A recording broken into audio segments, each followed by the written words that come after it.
I never thought something like this could happen to me, especially during Christmas, my favorite time of the year. My name's Mary, I'm 35, and back then, I was living alone in a cozy little house out in the country. I've always loved hosting holiday parties, and Christmas 2 years ago was no different. My house was fully decked out, colorful lights on the porch, a huge tree in the living room, and that warm, gingery smell of freshly baked cookies wafting through the air. It all felt perfect. I had invited friends, close family, and even a few people from work, hoping to create a joyful celebration. Among the guests was someone I barely knew, Arthur. He was a distant friend of a coworker who insisted I invite him, saying he was feeling a bit lonely that year. At first, I didn't think twice about it. The more, the merrier, right? But the moment Arthur arrived, something about him unsettled me. He was this thin guy, maybe in his early 40s, with a patchy beard and these deep, unblinking eyes. He greeted everyone with a stiff smile, and then stuck to a corner of the room like he wanted to blend into the wallpaper. While everyone else was laughing, exchanging gifts, and toasting, he barely said a word. I thought maybe he was just shy. But as the night went on, I started noticing things that made me uneasy. He was always watching, not in a casual way, but like he was studying the place, noticing every little detail, from the furniture to the smallest decorations. Around 9 p.m., I was in the kitchen clearing some dishes, and through the slightly open door, I caught a glimpse of him doing something that made my skin crawl. He was holding his phone, but he wasn't texting or scrolling through social media like everyone else. He was taking pictures, not of people or the party. He was snapping photos of my bookshelf, the windows, even the back door. I froze for a moment, trying to process what I was seeing. Maybe he just liked my decorations, I tried to reason with myself. But the way he did it, quick, sneaky movements, made my stomach knot up. I forced myself to act normal and walked back to the living room with a strained smile. But inside, I couldn't shake the thought, who is this guy, really, and why is he here? As the party wound down, I felt drained, but not the usual tiredness from hosting. It was like his presence had sucked the energy out of the room. Most of the guests left, but Arthur stayed until the very end, even though he barely talked to anyone the whole night. He stood near the door, just watching, while I cleaned up the last of the cups. Finally, I decided to approach him and ask if he needed anything. He gave me this weird smile and said, "No, just admiring your home." It's cozy, that sent a shiver down my spine. He left shortly after, and while I felt relieved to see him go, it didn't last. Instead, I was left with this gnawing feeling like the night wasn't truly over. After everyone was gone and the house finally quieted down, I tried to relax on the couch. The smell of wine and food lingered, and the Christmas tree lights blinked softly, almost soothingly. But no matter how hard I tried, I couldn't stop replaying Arthur's behavior in my head. Something about him just felt wrong, the way he looked at everything, like he was memorizing it, and that creepy smile he gave me at the end. I couldn't shake it. For the first time ever, I felt the urge to check the house. I walked through every room, double-checked the doors, pulled the curtains shut, and even locked the windows, a habit I didn't usually have. Only then did I feel okay enough to go to my bedroom. But even as I lay there, I couldn't shake the feeling that someone was watching me. The next morning, as I was cleaning up the mess from the party, something unexpected happened. I found a folded piece of paper tucked between two books on my bookshelf. It was a note. My heart raced as I unfolded it with trembling hands. The message was short, written in a shaky, uneven handwriting. "You have a beautiful home. Taking care of it must be a lot of work, huh?" A chill ran down my spine. How had it ended up there? No one but me would have touched that part of the shelf. I remembered that Arthur had lingered near it during the party. My first instinct was to call my friend, the one who had invited him. But before I did, I decided to check the security cameras I'd recently installed. That's when I realized they'd been turned off since the day before. That discovery rattled me in a way I couldn't quite explain. I spent the rest of the day restless, replaying every moment from the night before in my head. But the more I thought about it, the more confused I became. Finally, I called my friend, trying to get more information about Arthur. She told me she barely knew him, that he was an acquaintance of her brother's and had insisted on coming to the party after hearing about her invitation. That only made my unease worse. Determined to know more, I decided to dig into Arthur's social media. But I found next to nothing, just a sparse profile with a handful of photos and no useful information. It was as if he'd put in the bare minimum effort to seem normal. With every click, my anxiety grew. I started to feel like I needed to do something before it was too late.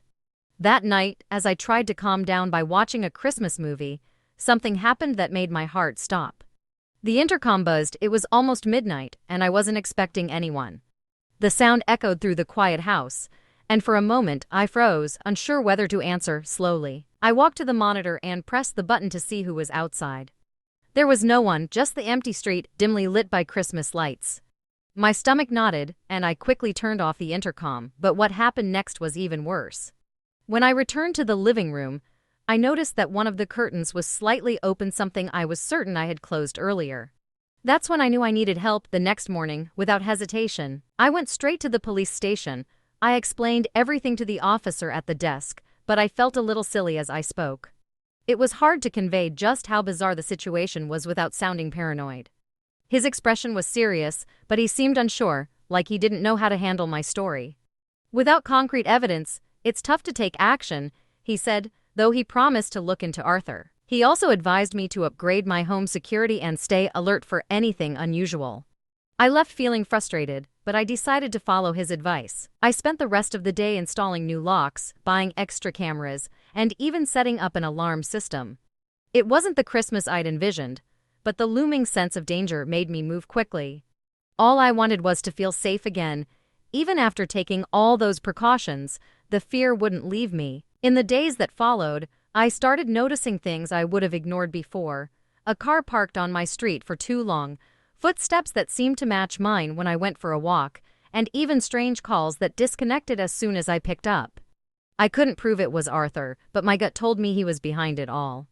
On New Year's Eve, as I tried to put everything behind me and focus on the future, one last thing happened. I got an anonymous text. "Hope the next year is as good as the last. See you around." That was it for me. I called the police again, and this time, they took the situation more seriously. With the police involved, the investigation finally began.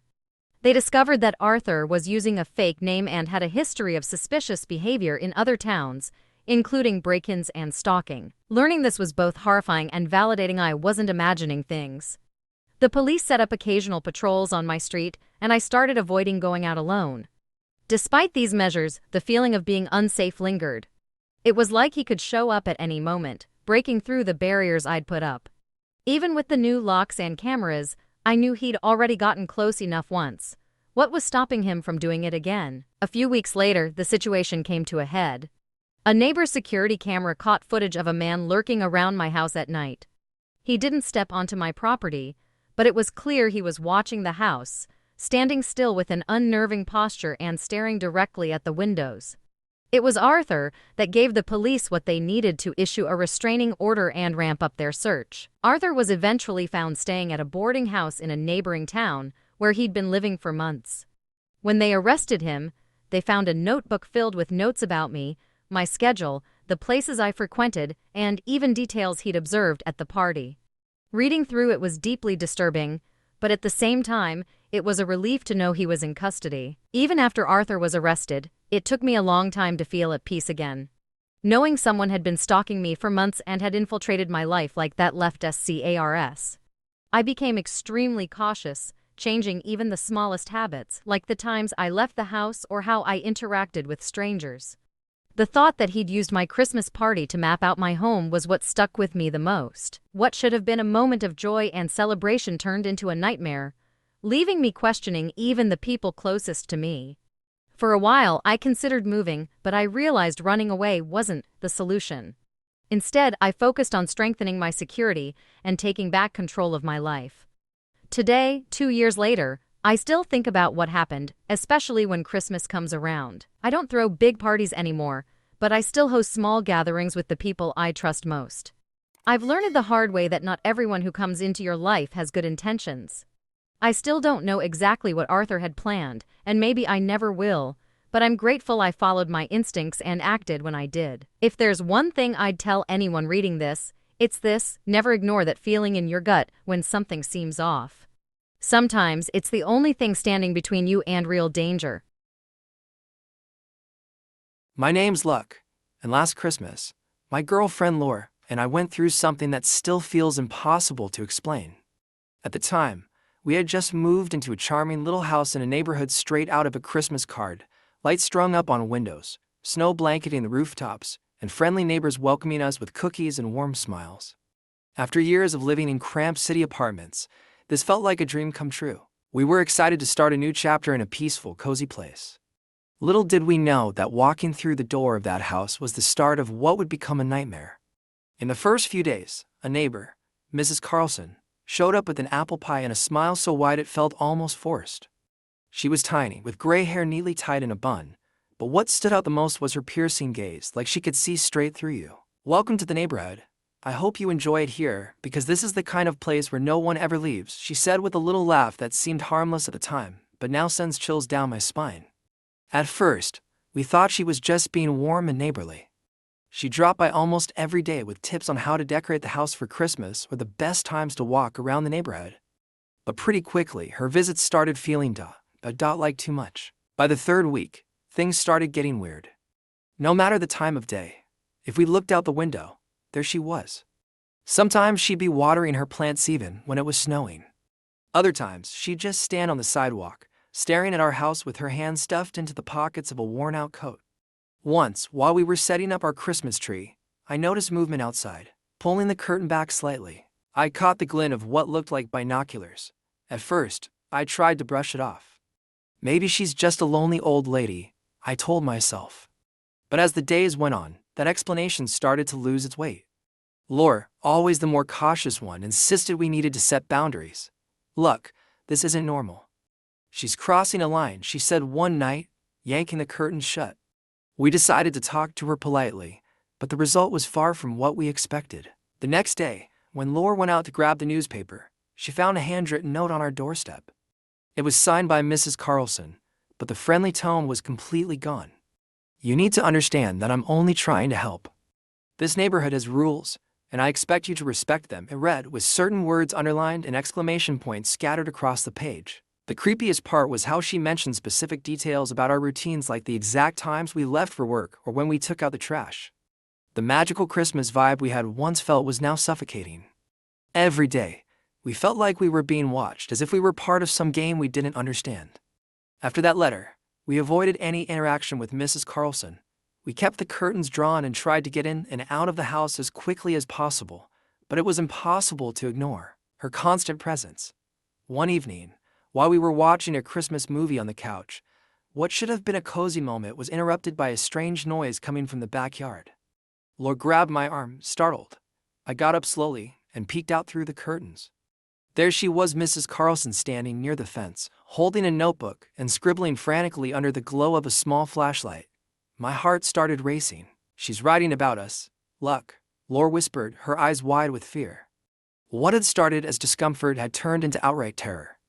We were being obsessively watched, and it was consuming us. The next day, we decided it was time to take action. We reached out to a lawyer to figure out what we could do legally. He suggested we document every incident and, if necessary, file for a restraining order. But that same night, something even more disturbing happened. While reviewing the footage from the security camera we had recently installed, we saw something that left us frozen in shock around 3 a.m. Mrs. Carlson was on our porch. She crouched near the door, appearing to fiddle with the lock. After a few seconds, she stood up and looked directly at the camera, almost as if she knew we were watching, and then she smiled a long, unsettling smile, like she was warning us this was only the beginning. After watching that footage, sleeping became impossible. Laura was on the verge of a breakdown, and I felt like a dark cloud was constantly hanging over us. The next day, we took the video to the local police station, hoping it would be enough to file a report. The officer who attended to us, a tall man with a tired expression, watched the footage twice before handing the USB drive back to us. "It's creepy, but she hasn't done anything illegal yet," he said, as if that was supposed to make us feel better. "Until she actually enters the house or threatens you, there's not much we can do." Frustration hit us like a ton of bricks. We left the station feeling utterly alone. To make matters worse, when we got home, we found a present waiting on our doorstep. A small box wrapped in gold paper with a red bow inside was a perfect miniature replica of our house, complete with twinkling lights and dot to tiny figurines on the couch, positioned exactly the way we had been the night before. That was the last straw. We called a real estate agency, and put the house up for sale the very next day. At that point, we didn't care about taking a financial loss. We just wanted to get out of there as fast as possible. In the meantime, we decided to stay at a hotel until we could finalize the move, but on our last night in the house, something happened that I'll never forget. We were finishing packing up a few things when all the lights in the house flickered and went out for a few seconds. We were in complete darkness then.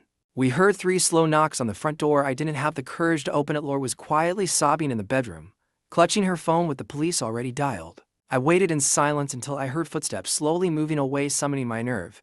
I peeked out the window and saw Mrs. Carlson walking back across the street to her house, unhurried, like nothing had happened.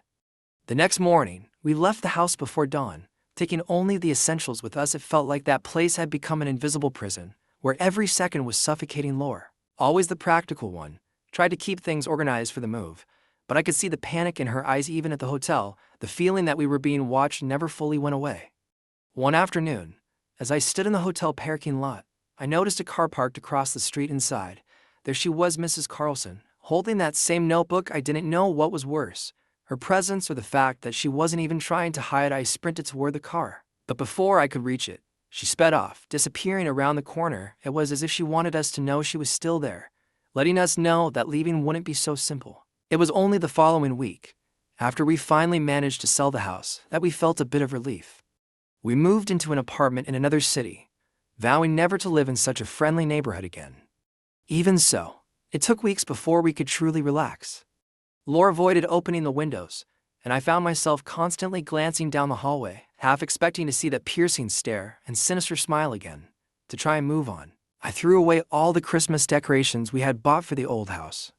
But what truly gave us some peace of mind was learning from an old neighbor that the house next to Mrs. Carlson's was back on the market. Apparently, she had found new people to welcome. I just hope they're more prepared than we were. Even months after leaving that house, I still catch myself thinking about Mrs. Carlson. Who was she, really? And why was she so obsessed with controlling the lives of her neighbors? No matter how much we try to forget, some things remain etched in your memory. I still get chills thinking about that miniature house we found or the cold smile she gave to the security camera. We never got any real answers. The lawyer told us that situations like this, while rare, do happen. Neighbors crossing every possible boundary for reasons no one can truly understand. But knowing that doesn't make the experience any less terrifying. Laura and I made a pact never to talk about it with anyone. Maybe it's our way of pretending it never happened, as if ignoring it could erase it from existence. On the other hand, sometimes I feel like staying silent is a mistake. What we went through isn't something most people could handle easily, and maybe sharing our story could help others recognize the signs before it's too late. This Christmas, a year after everything, we decided to decorate our home for the first time since it all happened. It's an attempt to move forward, to rebuild what we lost. But every time I see someone standing outside for too long or catch a strange movement out of the corner of my eye, my heart races. I hope it's just paranoia, but deep down, I know that feeling of being watched will never completely leave me. Hey everyone, my name's Carol. I'm 34 years old, and I'm a single mom to 2 little ones, Luck, who's 7, and Sophia, who's 4. This happened last Christmas, a time that's supposed to be all about joy and togetherness, but it turned into an absolute nightmare. Since my divorce, Christmas has become the most important time of the year for me and the kids. It's when I go all out to create special memories for them, to make up for what's missing the rest of the year, you know? But last year, something weird started happening. I always had this tradition of ordering all the presents online because, honestly, it's way easier with work and the kids at home. But out of nowhere, I started getting delivery notifications for packages, except they weren't there. At first, I figured it was just a delivery issue. I called the shipping company and the store, but they swore up and down that the packages had been dropped off at my door, just like always. I remember feeling frustrated, but I tried to convince myself that maybe someone grabbed them by mistake, or the driver left them at the wrong house. But then it happened again, and again. Same story every time. Delivery notification came, but no packages. That's when I started to think someone was stealing them. But who does that at Christmas? The feeling of helplessness was overwhelming. I spent hours obsessing over what could be going on, trying to make sense of it, but nothing added up. After the third package went missing, I knew I couldn't just let it slide anymore. I had to figure out what was happening. That's when I decided to buy a security camera system online, this time having it delivered to a pickup location to make sure it didn't disappear too. I spent the whole weekend installing the cameras by myself, watching YouTube tutorials while Luck and Sophia kept asking what I was doing. I made up some excuse about protecting Santa Claus because just mentioning presents would send them into a frenzy. Deep down, I was a mix of angry and scared, but I didn't want them to see that.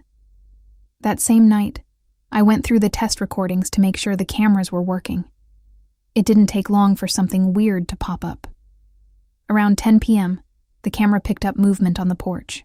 It showed a thin figure wearing a dark hoodie, moving slowly toward the house. My heart was pounding. They didn't come inside, but they lingered right where the packages would usually be dropped off, like they were scoping things out. I couldn't make out their face because of the hood, but I was frozen, just watching. That's when it hit me. This wasn't in my head. Someone was actually messing with my stuff. The next day, with the image from the camera burned into my brain, I started paying way more attention to my neighborhood. I watched everything: who walked by, what times people came and went, even the parked cars. It felt so bizarre because my street had always been quiet, full of families with young kids and houses decked out with Christmas lights. But after what I saw, it all felt different, almost creepy. And then, coincidentally, or maybe not, I noticed some odd behavior from a neighbor who lived 2 doors down. He was this guy in his 40s who lived alone and didn't really talk to anyone. Something about the way he would just stand in front of his house, staring in the direction of mine, started to really get under my skin. I decided I needed more proof before taking any action, so I kept an eye on the cameras.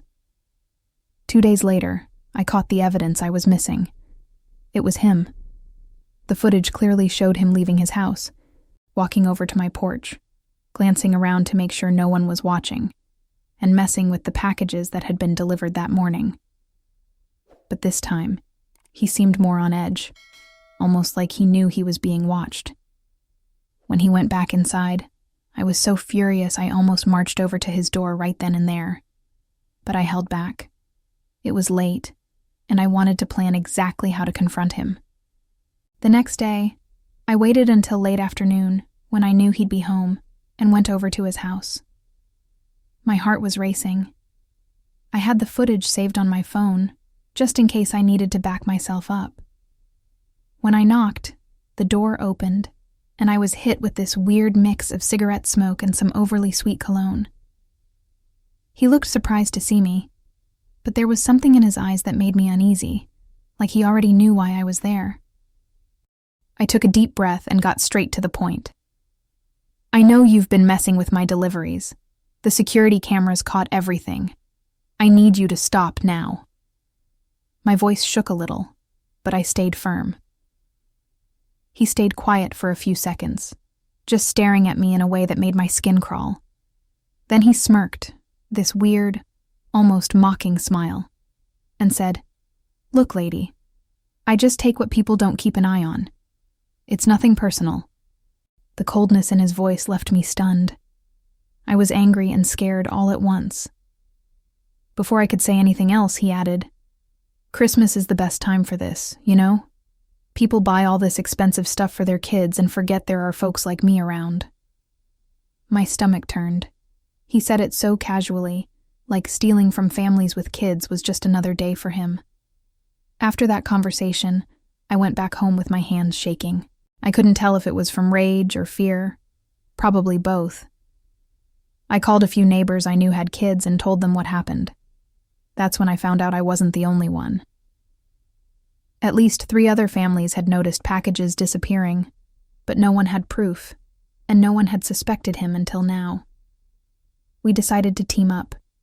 We agreed to install more cameras, keep in close contact through a group chat, and report everything to the police. But since he hadn't been caught red-handed, There wasn't much they could do beyond filing a report. That only made me more determined to catch him in the act. A few days later, we set up a decoy package on my porch, just like we'd planned in the group. It was a plain box wrapped in holiday paper, but it was empty except for some weights to make it seem legit.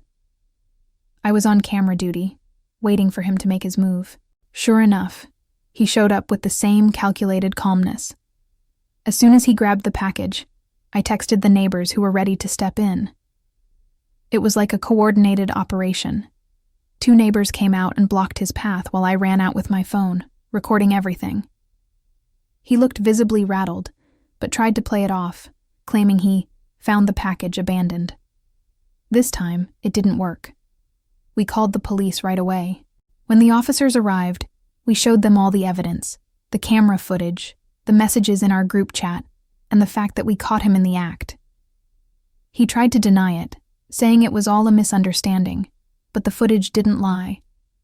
They took him to the station, and I felt an instant wave of relief. It was like I could finally breathe again. Later, we found out he had prior complaints for petty theft, but had never been caught red-handed before.